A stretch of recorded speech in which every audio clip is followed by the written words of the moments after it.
Tuhan bersamamu.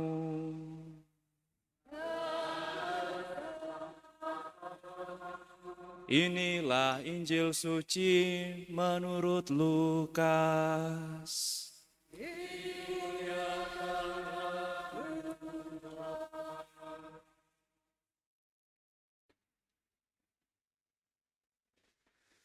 Yesus bersabda kepada para murid, "Siapa di antaramu yang mempunyai seorang hamba yang membajak atau menggembalakan ternak baginya, akan berkata kepada hamba itu waktu ia pulang dari ladang, 'Mari, segera makan.' Bukankah sebaliknya, ia akan berkata kepada hamba itu, 'Sediakanlah makananku, ikatlah pinggangmu dan layanilah aku sampai aku selesai makan dan minum. Dan sesudah itu engkau boleh makan dan minum.' Adakah ia berterima kasih kepada hamba itu karena ia telah melakukan apa yang ditugaskan kepadanya? Demikian jugalah kalian. Apabila kalian telah melakukan segala sesuatu yang ditugaskan kepadamu, hendaklah kalian berkata, 'Kami ini hamba-hamba tak berguna, kami hanya melakukan apa yang harus kami lakukan.'"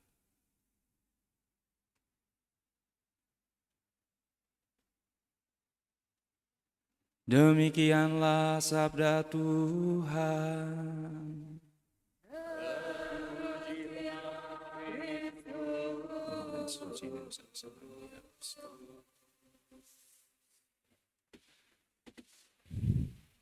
Saudara-saudari dan adik-adikku yang terkasih dalam Tuhan, berbeda ya suasana gereja ini. Lebih terang seperti itu. Ya, biasanya suram. Hari ini terang.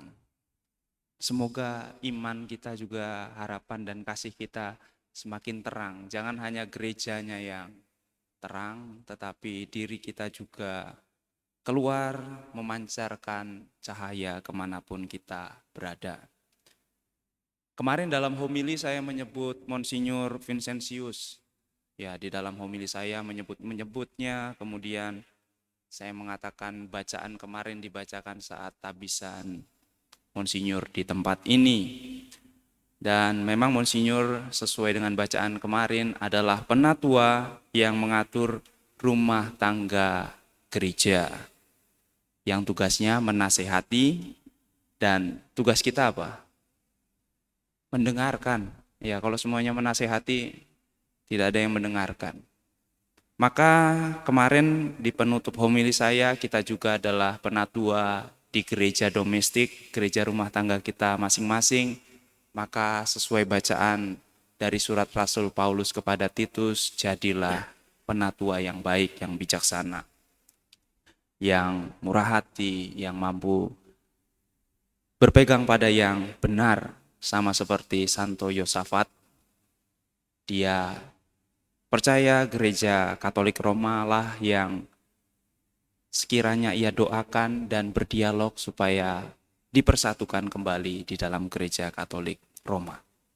Saudara-saudari dan adik-adikku yang terkasih, mungkin karena kemarin saya dalam tanda kutip membicarakan Monsinyur, maka tadi pagi jam 9.30 ketika saya sedang memberi bina karakter di SMP Saverius Pahoman, beliau mengirimkan WA, WhatsApp kepada saya tanpa basa-basi. Tidak ada selamat pagi, tidak ada menyebut Romo Pius, tidak menyebut apa-apa, kosongan seperti itu. Dan di chatnya demikian, di konveniat nanti siap-siap presentasi tentang tahun Jubileum 2025 ya. Titik. Sesingkat mungkin. Titik. Tidak ada terima kasih, tidak ada apa-apa, pokoknya polos saja. Lalu apa yang bisa saya jawab? Baik, Monsinyur. Terima kasih. Malah saya yang ucapkan terima kasih. Maka tanpa saya harus homili dengan banyak kata-kata, setidaknya apa yang saya lakukan semoga mampu menggambarkan iman yang dituntut oleh Yesus dalam bacaan Injil hari ini. Kami ini hamba-hamba tak berguna, kami hanya melakukan apa yang harus kami lakukan. Saya tidak berharap apa-apa, tidak berharap dipanggil Romo Pius, juga tidak layak menerima kata tolong, juga tidak berharap ketika saya sudah melakukan, mengucapkan terima kasih. Lalu ketika saya menuliskan homili ini, saya jadi ingat beberapa minggu yang lalu, itu ada rapat stasi. Dan di rapat itu masih ribut, jumlah kur lagi, kur. Saya cuma tersenyum dan ya geleng-geleng kepala. Lalu saya merefleksikan, dengan sesama yang nampak saja saya tidak bisa melayani, tidak bisa melakukan sesuatu dengan tulus, apalagi tuntutannya itu diarahkan kepada Tuhan. Maka saudara-saudari dan adik-adikku yang terkasih, semoga kita yang hadir dalam misa sore ini menjadi pionir, menjadi